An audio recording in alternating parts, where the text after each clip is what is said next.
I think it was supposed to be like an hour and a half drive, and it was a full 6. We're in the middle of the night, in the dark, on a dirt road. I started putting on like the Indiana Jones, John Williams score because that just sounded like very appropriate. Like we were trying to find some ancient artifact or something, because the anxiety level was high enough that you'd think there was a lot more on the line, but it was just me having somebody lost in the middle of another country. Welcome to episode 21 of I'm Trying. I'm Jacob Derwin. And I'm Janelle Dennis. Oh my gosh, we are doing this in 2 very different places. Where are you right now? I am across the globe as an international woman of mystery.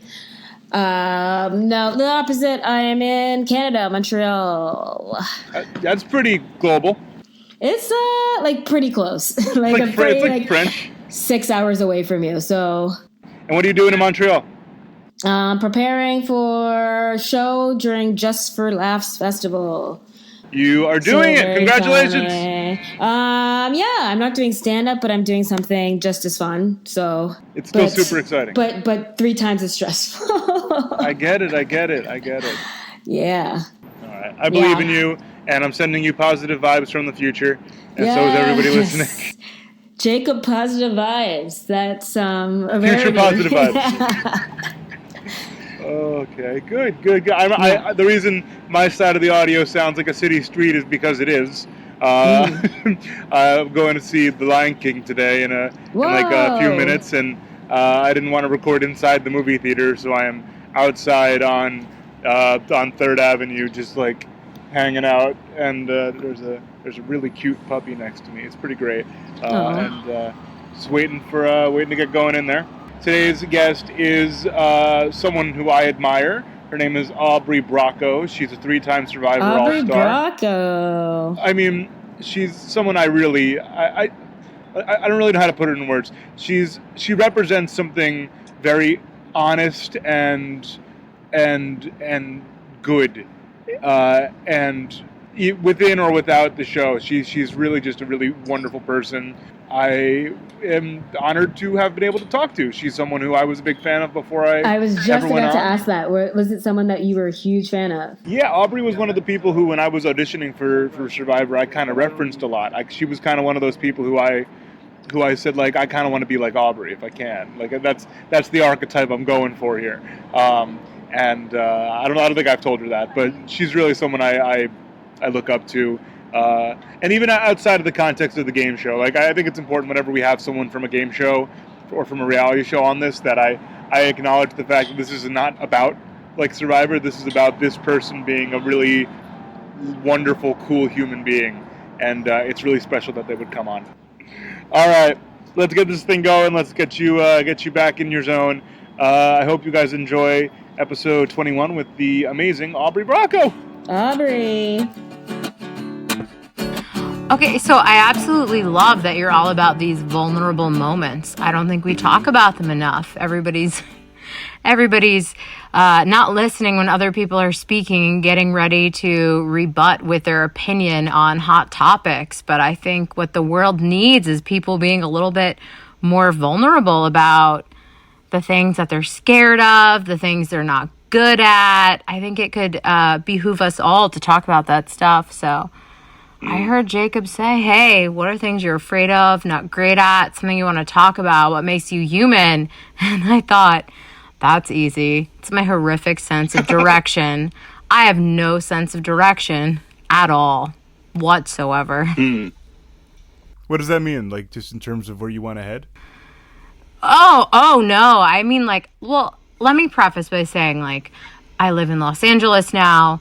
We're talking like GPS. Like GPS. Like, my whole morning was, I was with a friend and we did a hike, but I'm glad I had my friend with me because I straight up need, like, one of those microchips that they put into dogs so that they can locate them when they're lost. It's really, really bad. Oh no! Yeah, it is that bad. We went to the Batman caves, the Bronson caves. It's a way to go up to the Hollywood sign, and I was thankful I got back.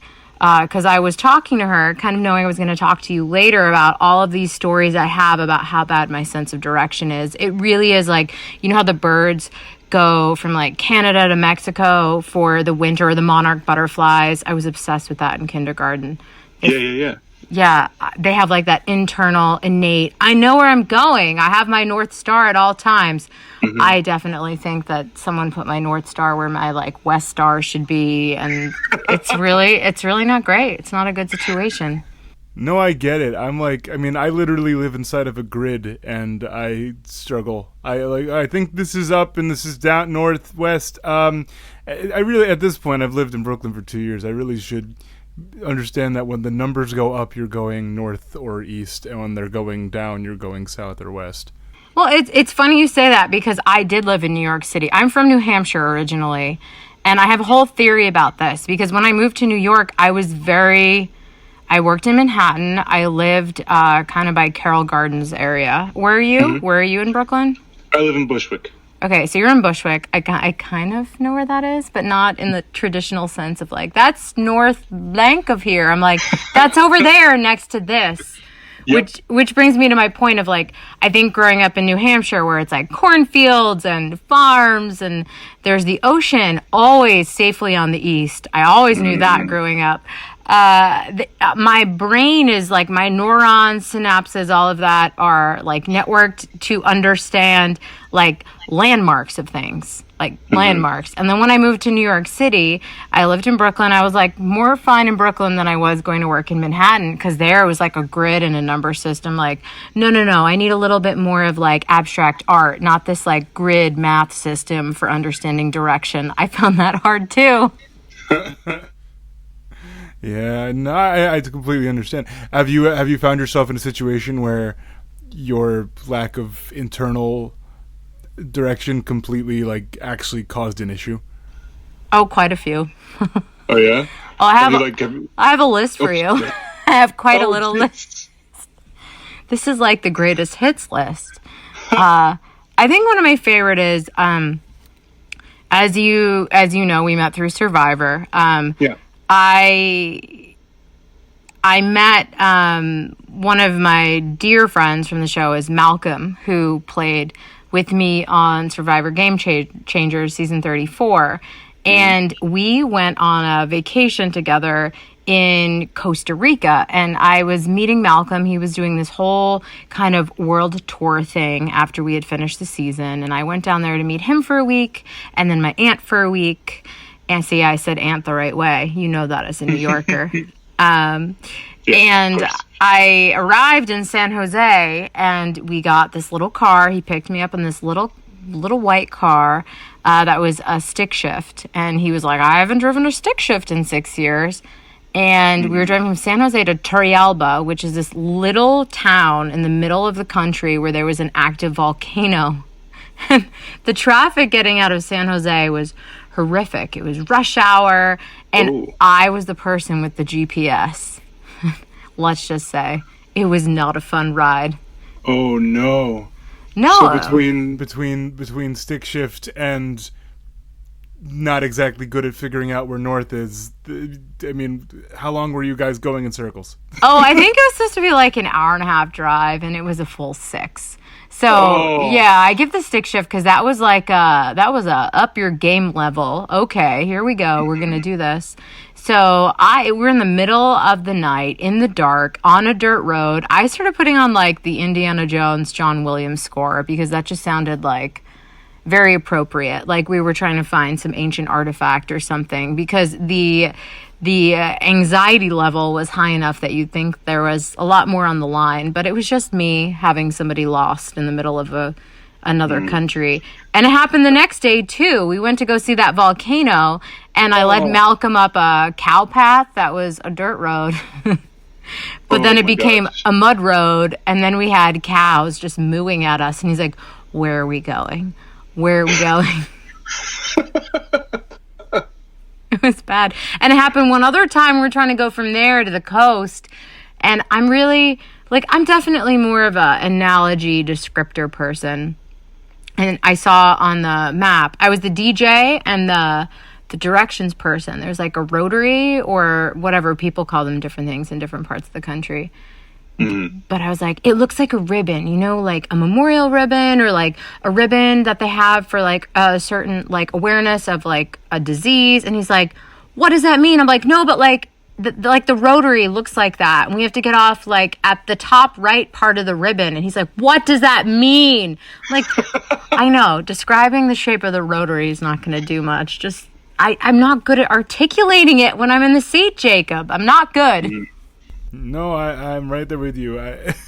But I don't think I've ever had to end up surrounded by cows, though. That's a whole different... Oh, my God. I didn't know that was even a thing in Costa Rica. Apparently it is. Yeah, it's amazing. It's like this beautiful part of the country where they make this cheese that is actually very well known.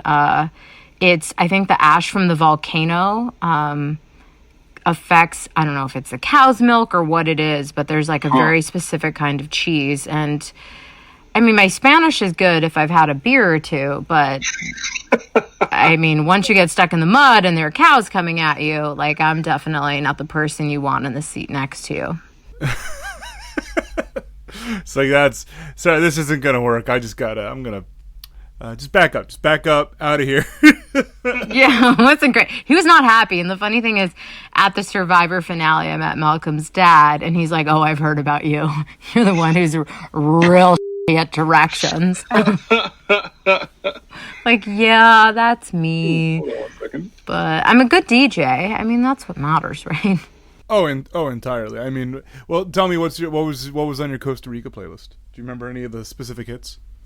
We were in a big, like, 90s mode. So I was going through 90s, and my favorite memory was probably playing Bitch by Meredith Brooks. And then Malcolm and I were trying to translate it into Spanish as I was giving horrific directions on some road that's like, don't go off the side or you'll be dead. And we didn't know where we were. So, yeah, probably, like, 90s stuff, Sugar Ray, Meredith Brooks, Nirvana, then some, like, one-hit wonders like... Are You Jimmy Ray? I forget who that guy even was. Are You Jimmy Ray? Remember that? One. Are you Jimmy Ray? Who wants to know? Yeah. I got a deep cut. I mean, I love my 90s one-hit wonders, but that's even a little out of my range there. You were trying to translate all of bitch into Spanish while you were lost. Yeah. Soy una puta. Soy una madre. Soy una... Y soy un santo. Wee! Yeah, we were having fun, man. Oh, that's awesome. That's good. Ooh, I forget how to say sinner, but I know how to say saint. I took Italian for 5 years and remember very little, so you're clear. Oh wait, did you? I got nothing. My mom's a Hebrew teacher. I can barely do Hebrew. I'm really I'm bad at languages. So the thing for me is I took Spanish. I was a Latin American studies major in college, and the thing I found hard when I took Italian in high school is I wanted to speak Italian like I would Spanish, and that's where I just like lost it. So was Italian the first language you took, or? Well, technically Hebrew is, because I started learning as a little kid, like Hebrew school, after school things. But like my Hebrew programs were never like conversational. They were always just like kind of biblical Torah kind of things. So I couldn't have a conversation. I could recite every prayer in a Shabbat service by heart. I sing in Hebrew for a job. It's just, you drop me, and I've been to Israel 3 times. You drop me in the country and tell me to like find my way through without a phone. Most people in Israel speak English, but if I had to do it in Hebrew alone, I'd be in trouble. Oh, so you have that blindness with the language like I do direction. Oh, entirely. I have blindness in both. I was going to say, I'm not great at directions either. Wait, so are you bad at directions, though, for real? Or are you just saying that to make me feel better? No, I'm really not great. I mean, I'll say this. I'm a very good driver. I've only been in one accident in my life, and it was before I even had my license. Okay. When I was a teenager. And I've only been pulled over once in my life, and it was literally a couple weeks ago when I was driving through Kansas, and I was going 8 miles per hour over the speed limit on an empty road. Really? And the police officer just pulled me over. I think he was just bored, honestly. I'm a very good driver, and if you tell me the directions, if I have a GPS going, I can follow them. I'm quick. I'm good. You tell me to do it without that map, and suddenly the basics of like what directions mean. Like I'm going right on a map. I think that means I should take the east exit. No. I second guess myself so hard, and like I usually like my instinct is right, but I tend not to trust my gut, and I just end up wandering in the wrong direction. Yeah, I mean, I really do. My mom is like this too, so I feel a little bit better. And like, I think the moment I realized it was like an issue beyond repair I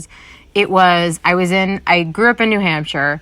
And I worked when I was about 25 for AOL, tried to do hyperlocal news. So I was the editor of an online newspaper. I started as a journalist, much like you have journalistic roots.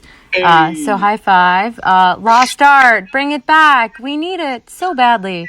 But yeah. I started as a journalist for Patch, and my town was Salem, Massachusetts, and all the people who were starting, they were across the country, but all the people starting these local news websites who were in the Boston area or in the Northeast started on the same day in Boston. And after the onboarding meeting, I'd parked my car in this parking garage in Boston. And I went in and I put in the card and it like took my money, and then I could not find my card. It felt like could not find my car. It felt like that Seinfeld episode where they lose the car. It was straight up out of that. Oh my gosh. It was so bad, and like I had to pee so badly, but I'm like, no, I'm gonna find the car. 2 hours later, Jacob, I am not kidding you. Oh. I go down and like I had gone to several people at the front. Nobody knew what the deal was, and I go and the guy was like, "You're in the wrong parking garage." I'm like, but it took the card and it took my money. Are you kidding me? I'm in the wrong garage. I felt like George Costanza or Jerry or whatever one gets arrested for like publicly urinating in the parking garage in that episode. By the way, fun fact, are you a Seinfeld fan? It's a shame. A little bit. My co-host Janelle, who unfortunately couldn't be here today, is a massive Seinfeld fan. Oh, good. So she'll love this. Yeah. Fun, like somewhat non sequitur, somewhat related to that episode. That episode was filmed in like one lane or one aisle of a parking garage.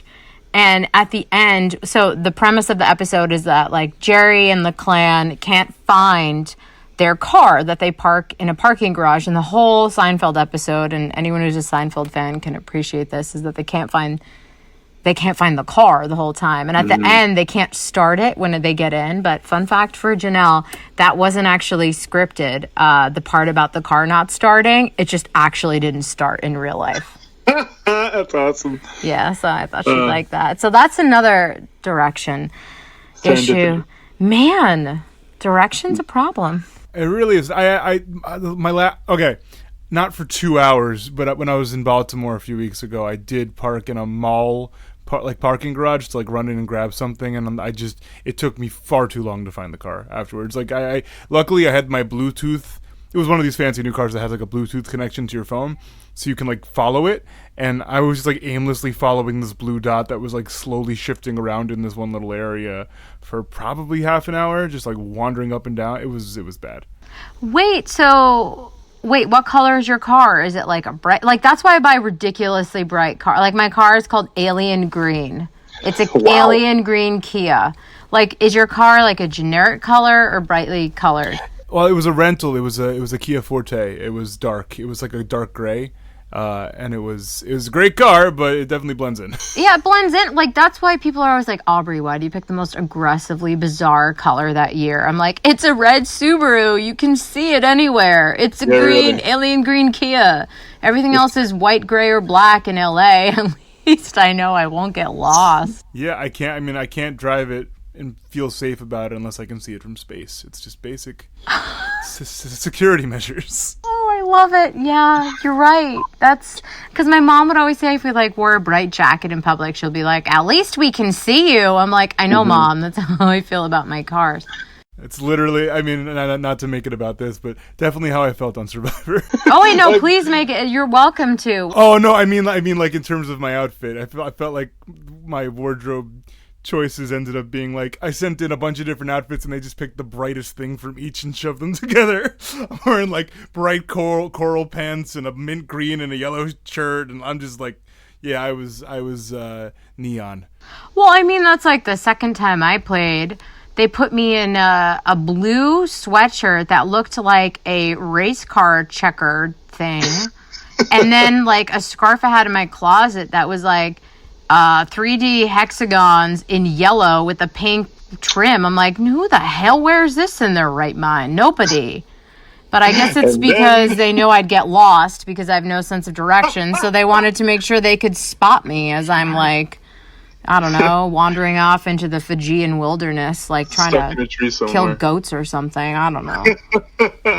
Oh my gosh. Okay. Well, I'm glad that at least you found a couple solutions to this deficit, and that it's not, consistently haunting you for ever. I mean, but it is. Like, you were talking about the blue dot, like, on the phone. That's another thing is, like, Troyzan, bringing it back to Survivor for a second, came to Los Angeles for the finale of the season I was just on, my third season, Survivor, season 38, Edge of Extinction. If you have an opinion about it, I don't really want to hear it. I mean, whatever. Like, we're not here for this. We're not here for that. Yeah, that's not the point of this. It's about the fact that I was on a street in Los Angeles with Troyzan, and he was getting, like, so mad at me because I'm like, wait, Troy, I'm actually not good at directions. He's like, how bad can you be? I'm like, wait, the arrow, when it says like the arrow on the blue dot, is that like where you're supposed to go, or is that north? And I think he said, I'm like, is that where I'm going, or is that north? And he was like, that's north. I'm like, no, it's where I'm walking. He's like, no, it's north. I still don't know. And then there's a thing where you can click. I'm looking at it on my phone now. There's like the thing on the top right where you can click like that little like arrow thing. And I'm like, if I click that, does that like set north permanently or what? And he was trying to talk about it, and we're like getting in a like kind of a sassy back and forth about this. But I still don't know if the arrow when you're walking is north or where you're going. And then when it gives that little glow like a lift gives when they're like, your driver will have a purple light. Like, so what am I looking at? I don't know what I'm looking at when I'm looking at an iPhone map. And I'm not saying that to be funny. Like, I don't know. I'm pretty sure that the preset for the blue arrow, that you are the blue dot moving with the arrow. The arrow is the way you're facing. I'm fairly certain. Yeah. Okay, really? All right. Are you sure? Pretty sure. With the I don't know about the when you click it.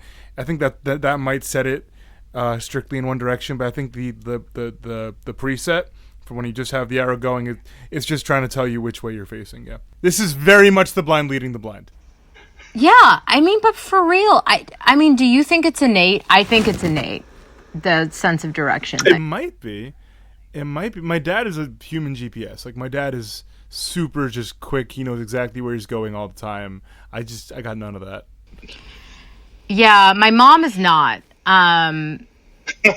My mom is not, and so I like to blame it on her. I actually, when I was in 2010, I was just out of college. I really wanted to move to Seattle. I had something in my head. I wanted to move there, and I'm a Sagittarius moon. I like to go where I go. Well, I live in LA. I love the astrology. It's all my jam. Sad Janelle's not here. She's hardcore on that stuff. Oh, is she? What's her sign? Okay, she's into it. I'm not. I don't remember any of it. I know that she's July 15th was her birthday, so that makes her Cancer. She's a Cancer. Cancer. Mm-hmm. When's your birthday? Oh, God. My birthday was June 1st, which makes me a two-faced, backstabbing, awful Gemini. Oh, it's okay. Oh, see, the way you're saying that, though. Okay. I've been through this a lot, Aubrey. I've seen people's physical demeanors change when I mention my birthday. People take it very seriously. Okay. They do, because I'm a Scorpio sun. Mm-hmm. So a sun sign is like, if you think about Freud, it's like your ego. Your moon sign is like your super ego. I think that's the one where you can't really control. It's like your innate kind of moods. And then your rising sign or your ascendant is what people say. Id might be the moon. Okay, let's throw out Freud. Okay, let's pretend that's not happening. Your sun sign is like your ego. I do know that. Your moon sign is your kind of inherent mood. It's what you can't really control. And then your rising sign is what people see when they meet you. So it's almost like if you think about going up to someone's front door for the first time, how do they present themselves to the world? And my front door is a Gemini. And my sun sign is a Scorpio, which I think after Gemini is the most upon astrological sign in the zodiac. Yeah, probably. And I have even had an astrology professor, Aubrey, calm down. This is not Harry Potter land. Astrology is not. Well, you know what? Yeah, I had a professor in astrology because it's real. If you don't like it, too bad. But people are mean to Geminis, real mean to Geminis. Yeah. It's okay. You're just verbal. That's why you're a communicator and you do this. Don't. Let's go with that. Look, admittedly,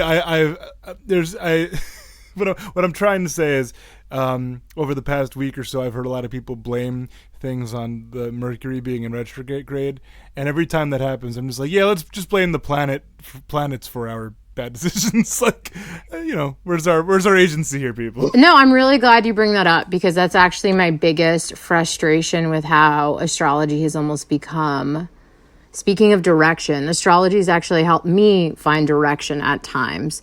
And the fact that people kind of commercialize it and use it as something to like deflect blame or to deflect agency. Like people will kind of say, oh, it's this or it's that without taking kind of the responsibility. It does bother me in a sense because for me, I would say when I was younger in like my early 20s, it really helped me realize like, oh, you can have different parts of your personality. You don't have to be just one thing. And it helped me kind of realize that people have different sides, different shades, a shadow and a light to all parts of their personality. Like everything can be good and everything can be bad. There is no black or white. So astrology helped me be a little more introspective. And when people kind of just say, oh, it's because of that, it drives me nuts. So. All right, well, I'm glad. How has it given you direction when you needed that? Astrology? I think I'm somebody who, and I will go back to Survivor. We can talk about that a little bit. Like I was cast on Survivor because, I don't know. How do you feel about Survivor on this podcast? How do you navigate that? Well, I'll tell you what I've told Andrea and what I've told Steven is that this is not a Survivor show. That said, to get on Survivor, you have to have something about you that is at least interesting. And that's why I like talking to people from the show on this podcast. So I'm happy to talk about it as long as you're comfortable with it. Yeah, I am. I think this in this kind of context that you brought up is interesting.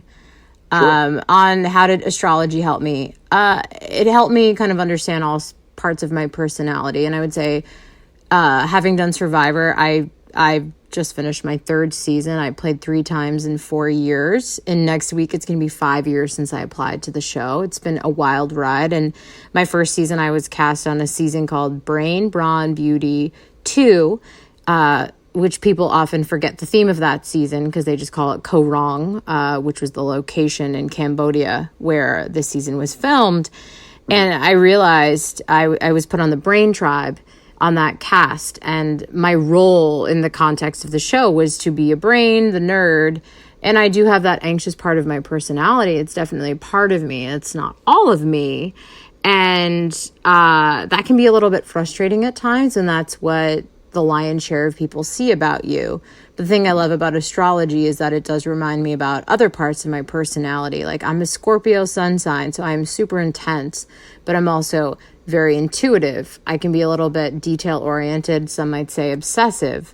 But then I have the part of me in my rising sign that's a Gemini that's very verbal, very curious. I always want to learn. I never will stop learning. And I two-faced, yeah, like at times I can definitely, like especially on Survivor, tell people what they need to hear. Like I was good at that. That's part of the Gemini trait. But then I have this Sagittarian moon, which is this fire sign that I'm very philosophical, and I do care about kind of teaching people and humanity overall. And I always am a little bit of the grass is greener on the other side. Like all of the planets and all of the universe are kind of in all of us. And I think if you try to pigeonhole yourself as one thing or another, I don't think we're always one thing or another. And on Survivor, like it's a television show. It's 43 minutes and it's on once a week. And I understand like I was the nerd on the Brains Tribe, but I always had astrology to kind of remind me like you can be that, but you can be many other things as well. There's my long-winded, like I love astrology. Don't knock it.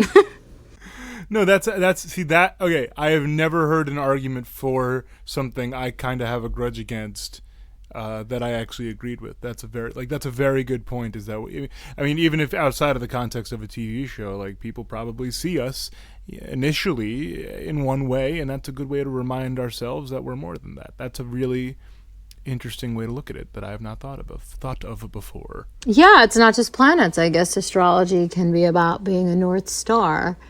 Maybe that's why I like it so much, because I need something to lead me in the right way. Tell me about that. Tell me about. I mean, I know we're laughing about like literal directions and stuff, but you mentioned that there was about a 10-month period you weren't working. Like, what was going on during those times? Yeah, I had made a very conscious effort. So I played Survivor the first time. I went back to my corporate job. They took me back after the first time I played. And the second time I realized like it wasn't entirely who I was. Mm-hmm. And I needed to kind of figure out what I wanted to do. And after I came back from Survivor the second time, I freelanced. I tapped more into the creative side of myself. Mm-hmm. And I realized that there were a lot of shoulds. I went to like a prep school and an Ivy League school, which I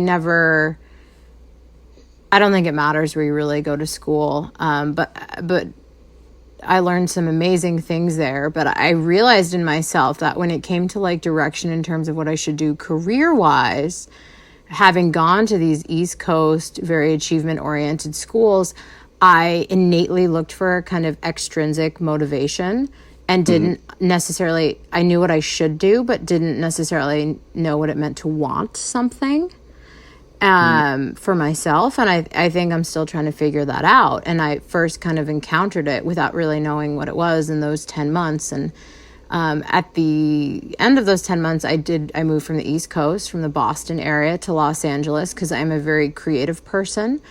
And the thing I appreciate about out here is that it feels less of a, you need to do this by this age or that by that age.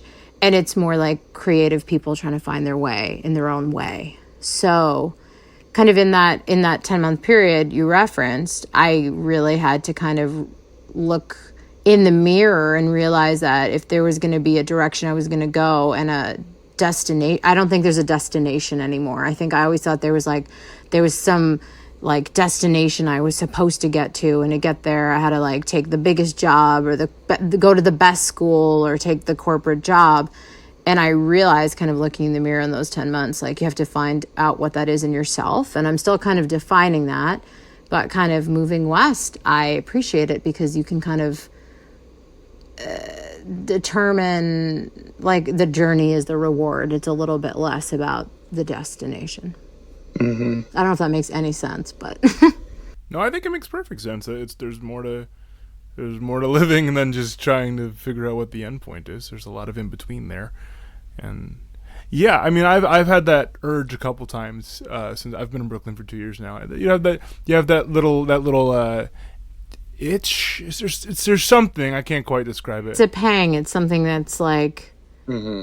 Like the manifest destiny thing, I think I did in history. Like I talk about the Oregon Trail and Survivor. That was like, I was known for my analogies. I definitely went for that one. But I've always been like very much like that.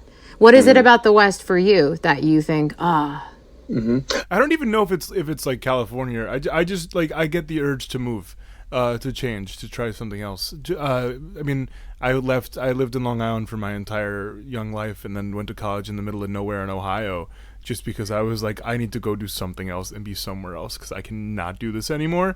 And I didn't stick around. You know, I knew I was going to come back to New York, but I knew I had to get to the city somehow. And after you get here, you're like, okay, what's next? You know, I just drove through 19 states, and half of me is like, was there anywhere along the way that I could have seen myself stopping for a little longer than 2 days?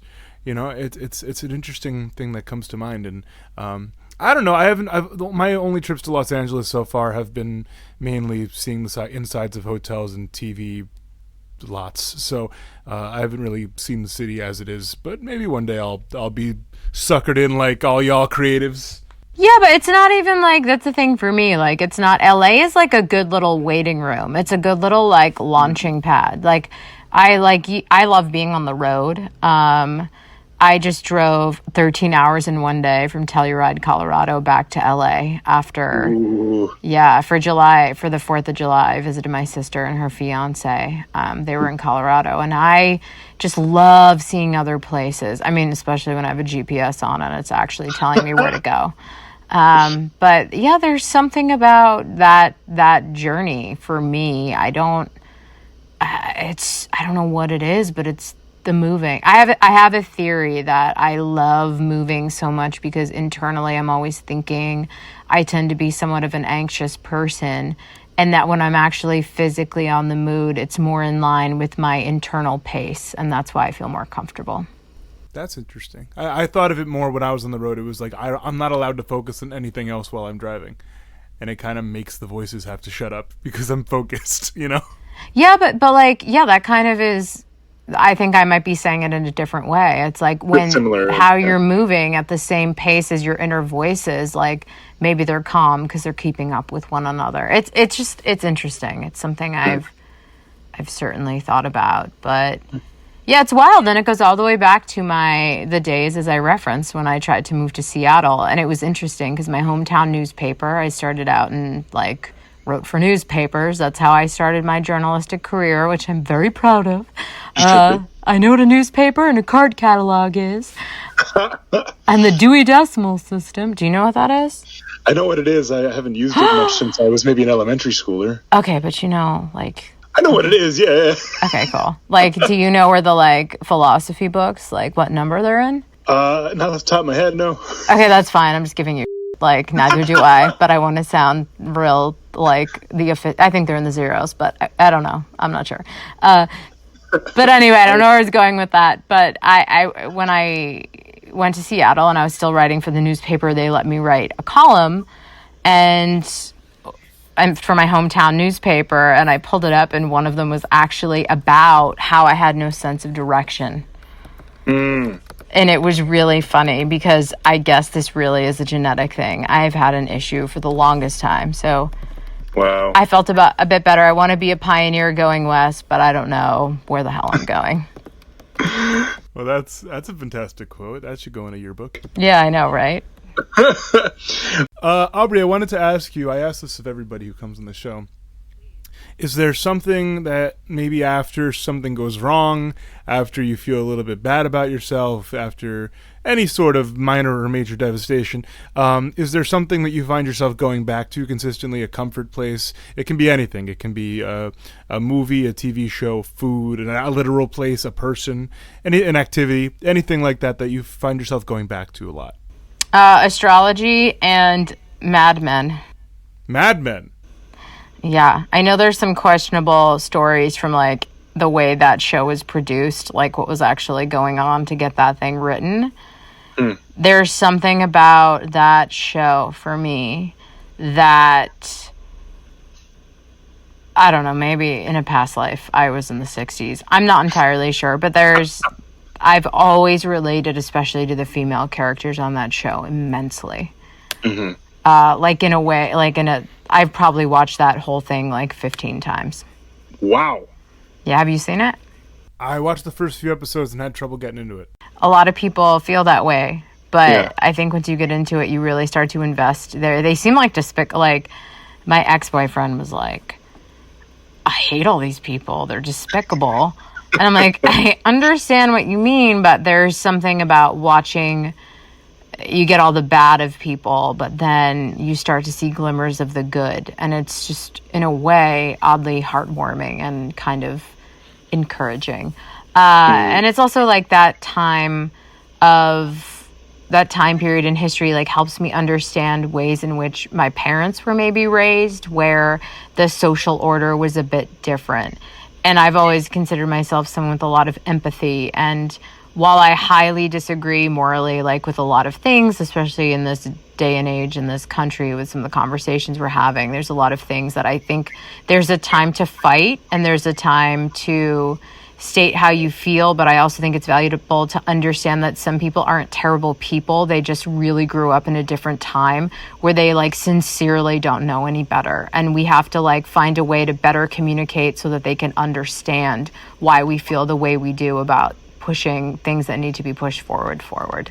And maybe it comes back from my newspaper days, but I was always the person who would sit with the old timers in the cafe downtown and listen to the way things were. Mm-hmm. And I mean, like, I would get very upset when these people would pass away because I would feel like living history books had died and we lost a part of who we were. I mean, but the way we are is a result of where we've been. I've always believed that. We're programmed a certain way from a very young age, dependent on your birth order, your gender, everything. Like, everything affects you. And I think that, yeah, of course there's a time like, no, this is wrong. Like, you shouldn't listen to this. Like, these people, like, who have this particular opinion, like, it's toxic. It's not good for humanity. But I also think that, like, it's important to understand where people have been, because I know plenty of people who have a good heart and a good soul, and they really don't know any better. But I think you have to understand, like, when someone doesn't know any better and when they're, like, using that as an excuse. There's a big difference between wrong and evil. Yes, absolutely. It's fascinating. So I'm intrigued by empathy because I listened to a podcast recently that was talking about how detrimental empathy can actually be. Was it Invisibilia? Yes, you heard that one? I heard that episode. It was very interesting. Was that the one about the I forget the acronym they used. Gosh, I can't believe I'm I don't know. Incel. You're right. Yep. Yeah. That was fascinating. Anyone should listen to that. Well done episode, yeah. It was. Well, listen to Invisibilia. It has nothing to do with either of us, but it's good.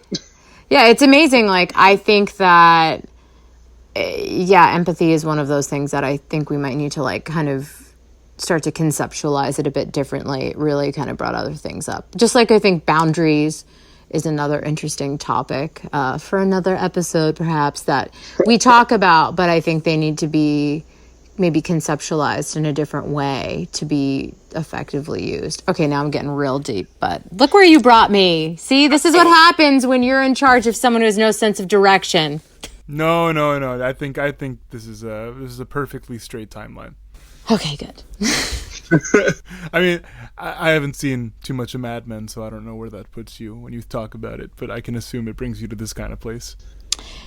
Yeah, it does. It just makes me think about that the people that I hold dear, many people, and I've always been someone who loves older people, and I'm also in the marketing business, PR marketing.